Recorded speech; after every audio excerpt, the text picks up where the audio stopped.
36. தர்மம் என்பது எத்தனை? அப்படியா? தர்மம் அது 32 தர்மங்கள் உண்டு அப்படின்னு சொல்றாங்க. ஜகத்திற்கு ஒருவர், தமிழுக்கு இருவர், குலத்திற்கு மூவர், சமத்திற்கு நால்வர், சகலத்திற்கு ஐவர் அப்படின்னு இருக்காங்க. வருவதும் போவது இரண்டுன்றாங்கல்ல.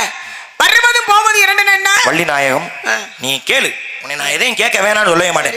ஆனால் நான் உன்னை என்ன கேட்கிறேன்னா, ஒரு கேள்விக்கு எப்பொழுதும் இன்னொரு கேள்வி பதிலாகுமா? இது கேள்வியே கிடையாதுன்னு சொன்னீங்களே, விவரம் புள்ளின்னு தானே சொன்னீங்க. அதுக்கு தான் உன் ஆரம்பத்தில் சொன்னேன். இல்ல சாமி, என் கேள்விக்கு பதில் சொல்லிட்டு நீ 1000 கேள்வி கேட்கலாம். இல்லங்க, ஒரு நீங்க தான் இது கேள்வி கிடையாது, இது புள்ளி. நீங்க இது விவரம், இன்னும் கேள்வி அடிப்படையாமா. நீ அந்த புள்ளிய கோலம் வச்சா தானே அடுத்து விவரத்துக்கு போக முடியும். நான் எதையாவது கேட்டு உங்களை கவுத்தி பிடிக்கணும், உங்களுக்கு பயம் வந்துருச்சா? நீ அப்படி நான் பயப்படுற மாதிரி நீ கனவு நினைச்சுக்கவே, பட்டுல முடிச்சுக்க.